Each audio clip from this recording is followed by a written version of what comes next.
1,200 kilometers, 6 days, one machine, two Jyotirlingas, a lioness at 1 a.m. in the morning on a dark highway. And I believe it too that roads do something that nothing else does.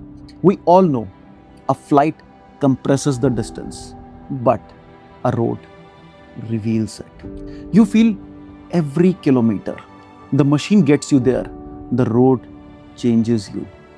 And sometimes, if you're paying attention, the place you arrive at, let me take you from the beginning. 7 a.m. Mumbai. Clean start, full tank. The Hilux sitting in the parking lot like it's been waiting all week. But Western Expressway had other plans. Bumper to bumper before the city even let us go. Mumbai's last hold on you before the road can have you. We didn't fight it. Chai and coffee from the flask. Let the city do what cities do. And then, after few hours, comes the real star. Gujarat Border. If you've never driven on Gujarat's national highways, you haven't experienced what Indian roads can be. Smooth, wide, purposeful. The Hilux found its rhythm and just held. That feeling when the car stops fighting the road and the road starts giving. That's when the trip actually begins. And that's when your shoulders drop. We stopped for food before the highway opened up fully. A local Kathiawadi place. No sign, no Instagram. Honest food, the kind that arrives hot and means it. The kind of meal that only tastes that good because you earned it with kilometers. And then, the Ahmedabad Dholera highway. And then, the sky caught fire. Am I going too fast? Well, that's the rush I felt at golden hour on that stretch. And that golden stretch is a moment. It's an event. The light hits the road at an angle that makes everything feel deliberate. Not filtered, not edited. Just real. I eased off the throttle. No ETA pressure. No next stop anxiety. Just the road and a sunset that had no business being that beautiful. Then came the night. Somnath Gir Highway, 1 a.m. in the morning. The road completely ours. Headlights cutting a tunnel through the black. She appeared in the beam. A lioness right there on the highway. Still, unbothered. Gone in a few seconds, back into the dark before we could even reach for a camera. No footage, no proof.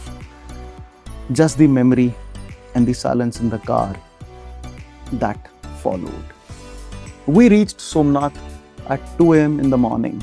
Checked in, slept. Next morning, post-breakfast, we made a call. Diu first and then Somnath next. Diu surprised me completely. The Portuguese architecture, the light on whitewashed walls, the sea calmer here, more intimate. I felt it looked like Dubai. This is what happens when two cultures meet over centuries and the result is too beautiful to belong to either. And then, Gangeshwar Mahadev. There is a temple near Diu called Gangeshwar Mahadev, wherein 5 Shivlingas sit inside the sea. Not near the sea, but in it. Tide comes a couple of times a day. It completely covers the Shivlingas. Nobody stops it. Nobody reschedules the puja. The ocean just comes in, Shivlingas disappear, and the devotion adjusts. I didn't plan it. Diu was a detour, an afterthought on the route. Someone mentioned it, somewhere I've seen it, and I thought, why not? We drove back from Diu to Somnath that evening for the light show at the temple grounds. I know how that sounds. Light shows are tourist things. But Somnath is different. It tells the story of this temple, destroyed, rebuilt, destroyed again and still standing. You sit in the dark and something in your chest quietly tightens, and something you feel proud about. Somnath is the one that stops you. This temple has been destroyed multiple times, maybe 70, by different rulers, different centuries, razed completely, and every single time rebuilt. It stands on the coast of the Arabian Sea facing south, and there is a pillar at the temple that says there is no land between this point and the South Pole, just ocean forever. In that direction, this whole set of incident made me realize that resilience is not a modern word. It's an ancient stone ocean facing word. And the next morning, 7 AM Aarti, I don't have a talk number for what that felt like. Standing in that sound, the bells, the conch, the light coming in, I needed nothing. Not the next trip, not the next milestone, not the next anything. Nothing. Just this, just now, just calm. If you have been burning yourself out and you've forgotten what enough feels like, go. 7 AM Aarti at Somnath. You will understand the feeling. Post Aarti and after spending some time at premises of temple, we left Somnath full. But not just from breakfast. Now, the drive from Somnath to Dwarka, I'll say it plainly, is one of the finest driving roads in India. The Arabian Sea on your left, oh my God, you need to experience that. Not peacefully lapping, aggressively present. Strong waves hitting the coast road like they have something to say. The Hilux reading every undulation. The road curving gently ahead, and somewhere on that stretch, a beach felt something different. The shivling near the shore, standing at the edge of where land ends and sea begins. Wind, salt, ancient stone. I pulled over without thinking. Walked to it, stood beside it, no agenda, no ritual. Just stood. Talk got me here, and grace is what I found. Reached Dwarka around 4 PM in the evening. Stayed near the temple, and later, as the sun went down and the moon took over, we took a quiet stroll towards Dwarkadish. Not typically for darshan, just to read the place, understand the layout, the crowd rhythms, the entry points, the torque and tails habit. You study a temple the way you study a road before you even drive it. Now, 6 AM next morning, Dwarkadish, too crowded. Mangla Aarti had drawn everyone in, so we pivoted. Nageshwar, just 30 minutes away. At 6:30 in the morning, completely empty. Oh my God, completely empty. We did the Abhishek quite unhurried, the way it should be.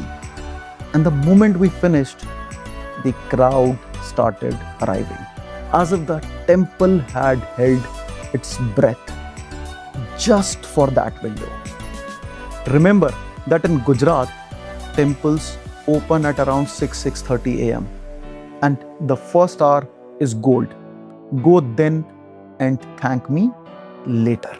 Back to Dwarkadish and found that temple closed for rituals. Lesson learned. Dwarkadish temple closed between rituals. Don't fight it. Sit, have chai. It always opens. Finally, 9:25 AM, darshan and Srinathji's face. My heart couldn't feel full. So I went again, twice. Some places don't let you leave with a half full heart. Then, on the way out to Dwarkadish, almost by accident, we found Rukmani Devi temple nearby. It is said you don't complete Dwarka without her darshan. So, we stopped, we bowed, and the circle closed. Then comes the Gir. Our property was inside the jungle, which we finalized a day before only. Getting there meant real off-road. Uneven tracks, loose ground, the kind that tests a machine. But obviously, the Hilux didn't flinch. Not every car belongs in the jungle, but this one does. Next day, we had safari, 9 a.m. to noon. Not the best window for big cats, they said, but we didn't had option. Summer heat usually keeps the lions deep in cover. But fortunately, we found 2 lionesses near a small water body, resting unhurried, watching us with complete indifference of something that has no predators. The guide cut the engine, 8 minutes, and nobody spoke. They didn't move. I have never seen in my life been that still. Not once. Remember, Gir doesn't give you drama. It gives you a mirror. The return, what the road gives back. Next day, last morning at Gir, I didn't feel the urge to rush. The air was clean, a trace of coolness still holding before the heat arrived. We sat with that. We have stopped rushing on road trips. The return has its own emotional signature. The enthusiasm of departure, that 7 a.m. Mumbai energy, it's transformed by the time you are heading home. Quieter, fuller, heavier with everything you have collected. And then the reminders start. The inbox, the office, the bills that fund this love for the road. We thought of stopping at Valsad. It was 11 p.m., 180 kilometers approximate still to go. I looked at the road. I looked at the Hilux. One more push. We are at home at 2:30 in the morning. Some oncoming light fatigue on the way, the kind that only road trippers know, but all of it worth it the moment you pull in. And switched off the engine. Sat in the dark for a moment, the way you always do after a great drive. Not ready to leave the machine, not ready to re-enter the life. Now, here is what I want to say to anyone thinking about this drive. You don't need to be religious. You don't need to be a pilgrim. You don't need any particular relationship with temples or forests or the Arabian Sea. You just need to be willing to sit in front of things that are older and larger and more patient than you.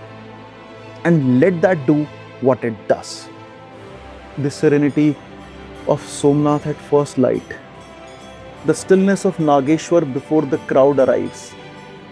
Srinathji's face. The smile that asks nothing of you.